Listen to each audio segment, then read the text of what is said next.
Dear students, so in this video we can find out the reciprocal lattice to usually non-lattices, direct lattices such as simple cubic, base-centered cubic and face-centered cubic. So here in the simple cubic crystal, the base lattice crystal translation vectors are A1, A2, A3 and they are represented as, the vectors are represented as AX, AY, AZ. So first of all you have to find out, instead of ABC here in the prescribed text for you, that is in detail, we have the notation A1, A2, A3 and the reciprocal lattices are represented as B1, B2, B3. So here A1 is equal to AX, A2 is equal to AY and A3 is equal to AZ. So first of all you have to find out B1. So B1 will be equal to, how you have obtained this, you have to do it as an assignment, then that is equal to 2 pi into A2 cross A3 divided by A1 dot A2 cross A3. So A2 cross A3 is A cross A into Y cross Z, that is X, so A square X, then divided by A1 dot A2 cross A3, that is equal to A cube into Y cross Z is X dot X is equal to 1. So it will become B1 is equal to 2 pi by A into X prime, etc. B2 is equal to 2 pi by A into Y prime, B3 is equal to 2 pi by A into Z prime, etc. So it is the side lengths are the same. So we can assume that the lattice constant has been changed from A to 2 pi by A, but the nature is the same. So it is also a simple cubic. So the reciprocal lattice to simple cubic crystal is a simple cubic itself, and the volume is A cube, you can see. Then next one is the reciprocal lattice to BCC. You know these translation, the primitive translation vectors of BCC are half into A into minus X plus Y plus Z, or these are unit vectors. A2 is half A into X minus Y plus Z, and A3 is equal to half A into X plus Y minus Z. Then first of all you can find out B1, that is B1 will be equal to 2 pi into this A2 cross A3. You can find out A2 cross A3. So you can take a half A outside.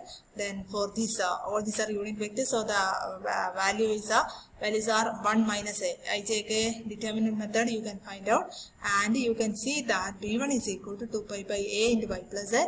B2 is equal to 2 pi by A into X plus Z. B3 is equal to 2 pi by A into X plus Y. So all this come as a essay questions in your exams. So you have to prove it. So in the volume in this case it is half A cube. You have to find out this volume also by this method.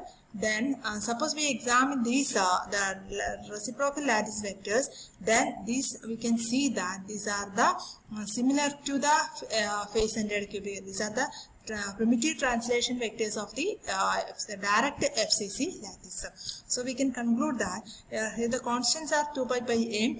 So here this what is the conclusion which we can make here?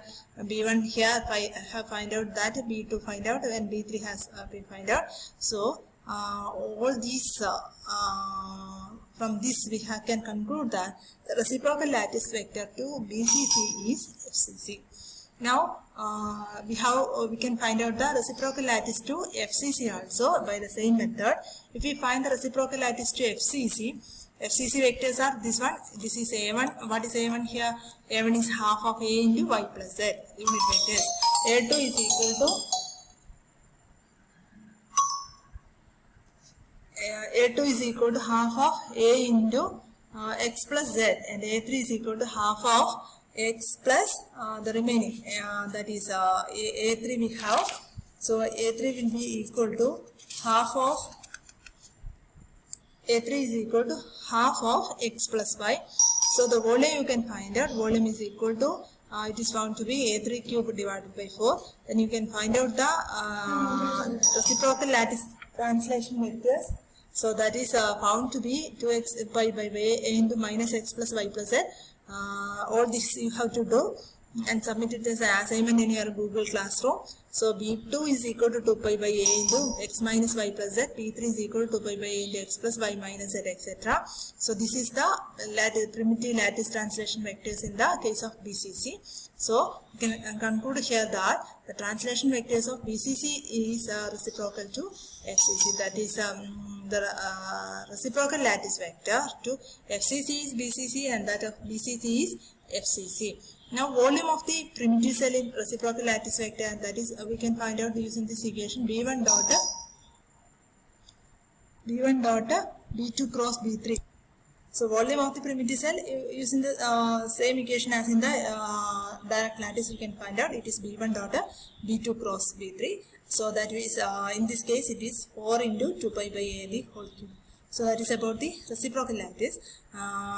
You can find out using this equation. You can find out the reciprocal lattice vectors to any lattice, direct lattice, and the direct lattice. This is the we can say that reciprocal lattices are the represents this reciprocal lattice planes represents the perpendicular planes to the direct lattice planes. So they are crystal images. So from this we can make the conclusion that diffraction pattern is a map of the reciprocal lattice of the crystal. That is, diffraction pattern is a map of the reciprocal lattice of the crystal. That is it is a lattice in the Fourier space also, we can say. Fourier space, you know, it is a space in which we are dealing with the wave vectors. So diffraction patterns are the map of a reciprocal lattice vector. So X-ray diffraction patterns, we can by using this X-ray diffraction pattern you can easily find out the nature of the reciprocal lattice vector. From that reciprocal lattice vector you will get the clear picture of the direct lattice in terms of its interplanar spacing and other quantities related with the crystal. Okay.